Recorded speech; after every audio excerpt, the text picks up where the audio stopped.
ये बड़ी खबर शिक्षा मंत्री ने ऐलान किया। शिक्षा मंत्री सुनील कुमार ने बड़ा ऐलान कर दिया है। टीआरई 4 को लेकर ये बड़ा ऐलान। टीआरई 4 के तहत बहाली जल्द होगी। टीआरई 4 की अधिसूचना जल्द जारी होगी।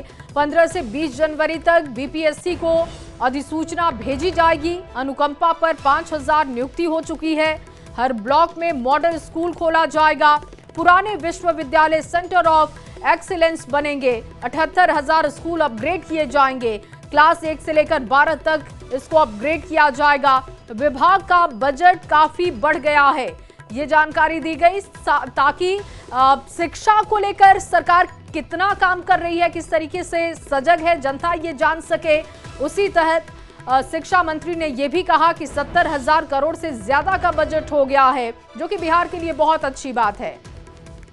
रवि एस नारायण ज्यादा जानकारी के साथ जुड़ चुके हैं। रवि, टीआरई 4 को लेकर ये बड़ा ऐलान है, विस्तार से जानकारी दीजिएगा। बिल्कुल, शिक्षा मंत्री ने अपने जो प्रेस कॉन्फ्रेंस है उसमें एक बड़ा ऐलान किया है। वो तमाम वैसे जो अभ्यर्थी हैं जो इंतजार कर रहे थे टीआरई 4 के लिए, उन्होंने स्पष्ट रूप से घोषणा किया है कि टीआरई 4 की जो नियुक्ति है वो जल्द की जाएगी और बीपीएससी को जो अधिसूचना है वो 15 से 20 जनवरी के बीच भेज दी जाएगी। तो आने वाले 1 से 1.5 महीने में जो है वो पूरी प्रक्रिया जो है वो शुरू हो जाएगी। और साथ साथ उन्होंने कहा कि अनुकंपा के आधार पर जो है 5000 लोगों की जो नियुक्ति है वो लगभग पूरी कर ली गई है।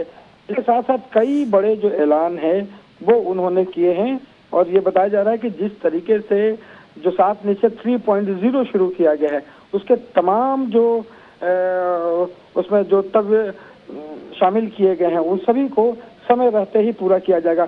सबसे बड़ी बात यह है कि लाइब्रेरियन को लेकर के काफी सालों से मांग चल रही थी कि लाइब्रेरियन की बहाली हुई है। उन्होंने घोषणा की है कि 5500 लाइब्रेरी की बहाली की जो अधिसूचना है उसको जल्द पूरा कर लिया जाएगा और साथ ही साथ जो दिव्यांग हैं उनके लिए भी 7500 पदों की जो बहाली है वो भी कुछ ही महीनों में पूरी कर ली जाएगी। जी, और इसके साथ ही रवि 78,000 स्कूलों को अपग्रेड किया जाएगा। कब तक ये काम पूरा किया जाएगा, इसको लेकर कोई जानकारी दी गई क्या? और ये सवाल प्रेस कॉन्फ्रेंस के अंतर्गत उठा कि अभी भी कई ऐसी खबरें जो है मीडिया के द्वारा आती रही हैं जिलों से कि जहां पे बच्चे जो हैं वो कहीं पेड़ के नीचे बैठे हुए हैं, कहीं खुले मैदान में बैठे हुए हैं। ऐसे में उन्होंने कहा कि सारी स्कूलों की जो सूची है जहाँ पे भवन नहीं बने हैं उन तमाम भवनों की जो सूची है वो मंगा ली गई है और उनका कहना है कि अगले 8 महीनों में उन तमाम स्कूलों में जो भवन है उसको निर्माण कर लिया जाएगा और जब तक निर्माण नहीं होता है उन बच्चों को बगल के स्कूल में ट्रांसफर करके उनसे पढ़ाई की जाएगी। जी, और इसके साथ ही रवि ये भी जानकारी दी गई है प्रेस कॉन्फ्रेंस में कि 70,000 करोड़ से ज्यादा का अब शिक्षा विभाग का बजट हो गया है, जो बिहार के लिए बहुत अच्छी बात है कि शिक्षा की गुणवत्ता पर लगातार सरकार का फोकस दिख रहा है। और ये बजट जो है वो अब तक का सबसे बड़ा बजट है कि 70,000 करोड़ सिर्फ शिक्षा के क्षेत्र में दिया गया है, जो सबसे ज्यादा है।